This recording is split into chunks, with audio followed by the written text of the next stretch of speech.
Bom, dando prosseguimento à nossa aula, vamos ver agora as fórmulas de representar as estruturas. A gente sabe, né, que na química inorgânica é bem intuitivo as fórmulas de se representar as estruturas.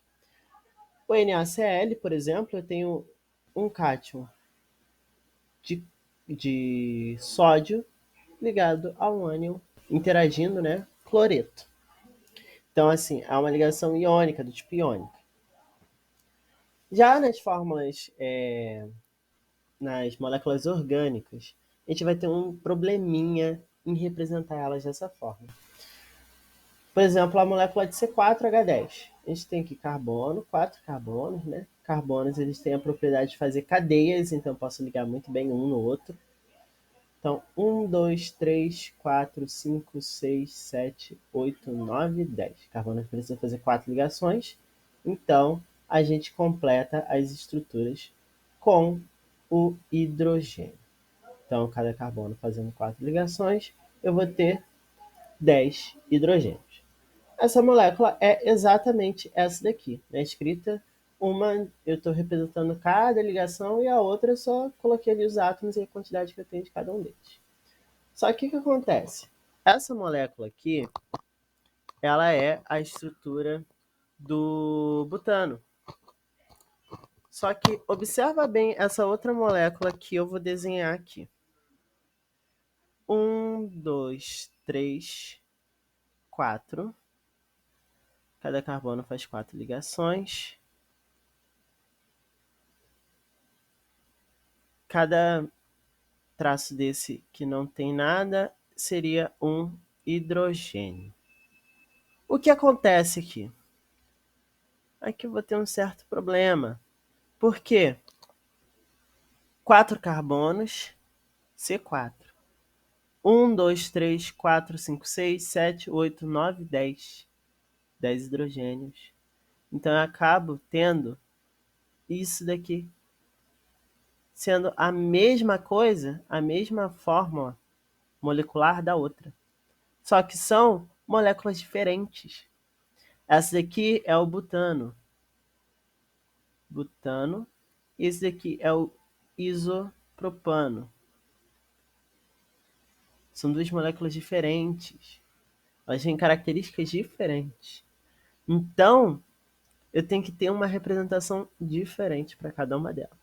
E é por isso que a gente tem diversos tipos de representar as moléculas, né, as estruturas orgânicas.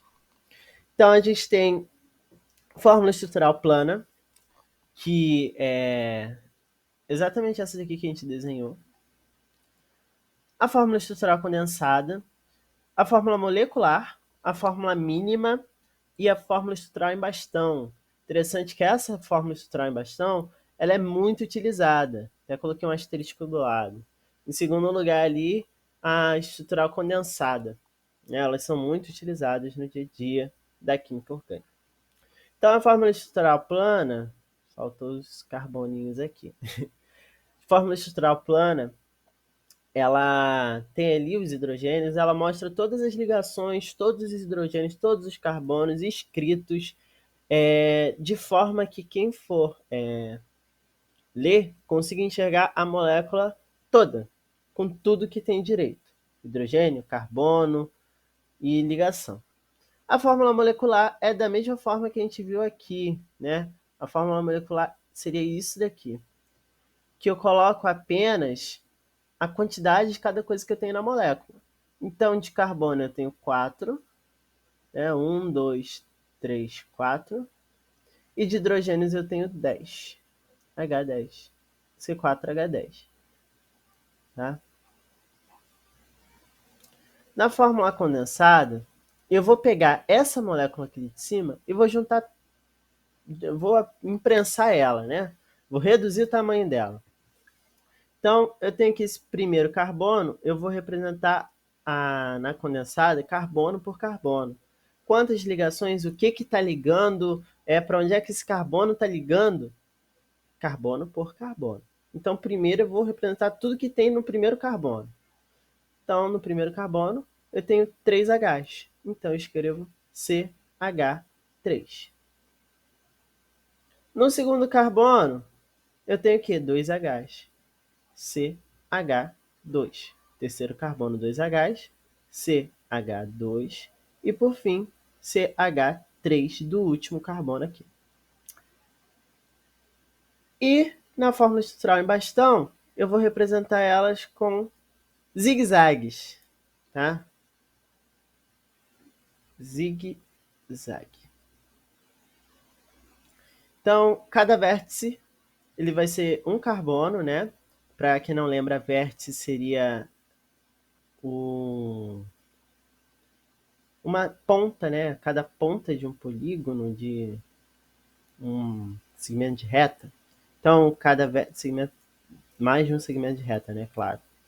Então, cada vértice, eu vou ter ali um carbono. Então, eu vou fazer zigue-zague, ó. 1, 2, 3, 4. Esse aqui eu tenho carbono, aqui eu tenho carbono, aqui eu tenho carbono e aqui eu tenho carbono. Importante lembrar, não se representa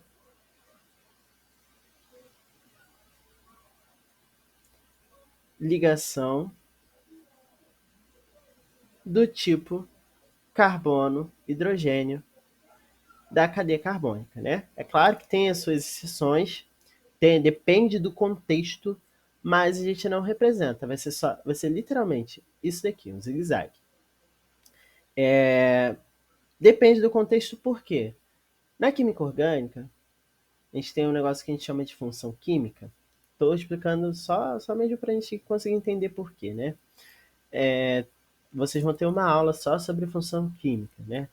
Então, a gente tem as funções químicas, dentre delas a gente tem uma que a gente fala que é o aldeído. Então, eu tenho uma molécula assim, parecida com isso. COOH, tá? Que eu tenho um Hzinho aqui também. Só que a característica do aldeído é ter isso daqui, ó. COOH. Se eu for representar na forma estrutural em bastão, vai ficar assim. Então não vai ter assim a característica do aldeído. Então a gente costuma colocar aqui o Hzinho representado, tá? Só mesmo para a gente conseguir entender, depende do contexto. É isso, só depende do contexto. Vamos fazer com os outros exemplos. A gente tem aqui aquela outra molécula, né, que a gente viu que tem a mesma fórmula molecular. Então, se tem a mesma fórmula molecular, eu já posso até colocar aqui, que tem C4H10. Então, 1, 2, 3, 4 carbonos, até aí foi. Fórmula de representar, e 10 hidrogênios, né? Fórmula de representar ela, na fórmula condensada. Então, vamos escrever, né, esse primeiro carbono aqui. Está fazendo 3 ligações com hidrogênio, CH3. Esse carbono está fazendo uma ligação com hidrogênio, mas está fazendo uma ligação com outro carbono, sendo que esse carbono também está fazendo ligação com outro carbono, né? Então, ele está fazendo ligação com 3 carbonos diferentes. Então, o que a gente vai fazer? Porque se eu escrevesse assim, ó, CH3, CH3,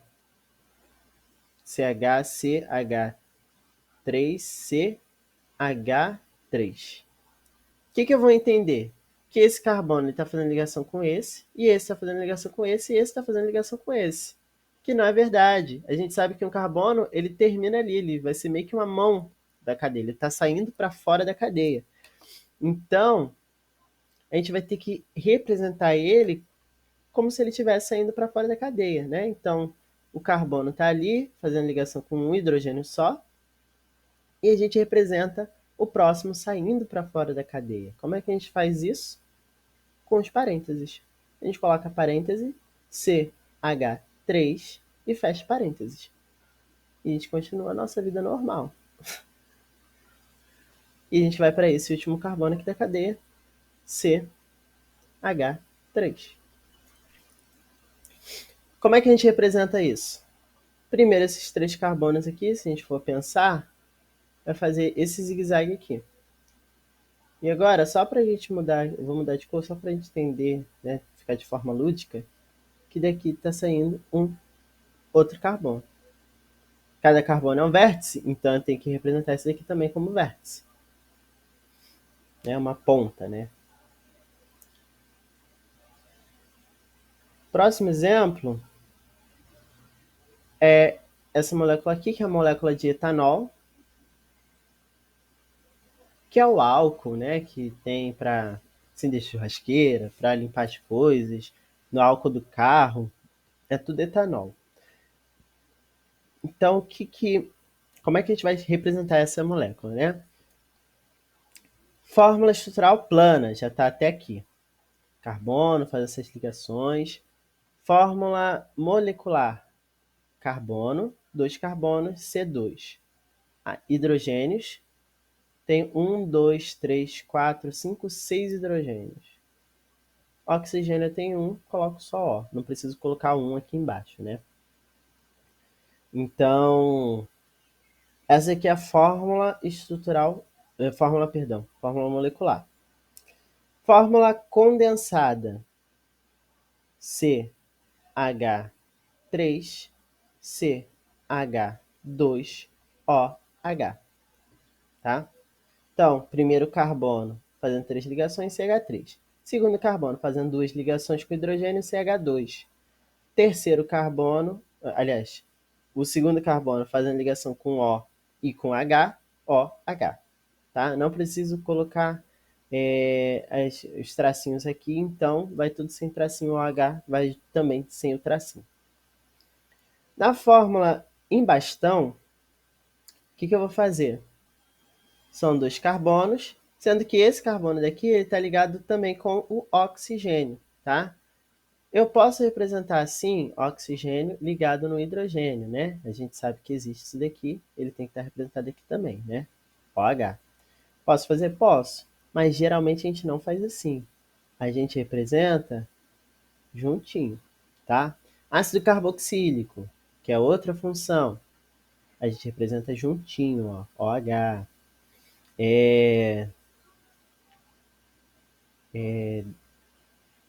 Ácido sulfônico. O nitrocomposto, a gente representa tudo juntinho aqui também. Então, eles acabam sendo representados juntinhos na nossa molécula. Bom, falamos até então da fórmula estrutural plana, fórmula molecular, fórmula condensada, fórmula estrutural condensada e fórmula estrutural bastão. E a fórmula mínima? A fórmula mínima a gente não costuma utilizar tanto, porque de um ponto de vista químico, ela não, do ponto de vista prático, ela não vai ter muitos efeitos. Ela é para um ponto de vista mais teórico, como por exemplo, a gente sabe, né, que os carboidratos, eles levam esse nome, carboidratos, porque são hidratos de carbono. Mas por que são hidratos de carbono? São, ó, carbono, hidrato vem da palavra água, né? Então a gente tem que remeter a H2O. E a gente só sabe disso, sabe que eles são hidratos de carbono por causa da fórmula mínima. Então, por exemplo, o benzeno, que é o C6H6. O que vai ser a nossa fórmula mínima? Ela vai ser a fórmula, do jeito que a gente tem para escrever, com esses índices aqui sendo os menores números. Ou seja, eu pego os índices e divido todos por um número. Por exemplo, aqui como eu tenho 6 e 6, eu posso dividir por 6. Se eu divido 6 por 6, vai dar 1. Então C só. E se eu divido 6 por 6, vai dar 1 também. CH. Vai ser a fórmula mínima do benzeno. Para quem não sabe, o benzeno é essa estruturazinha aqui, tá? Que a gente também pode representar assim. Ó, fiz até errado.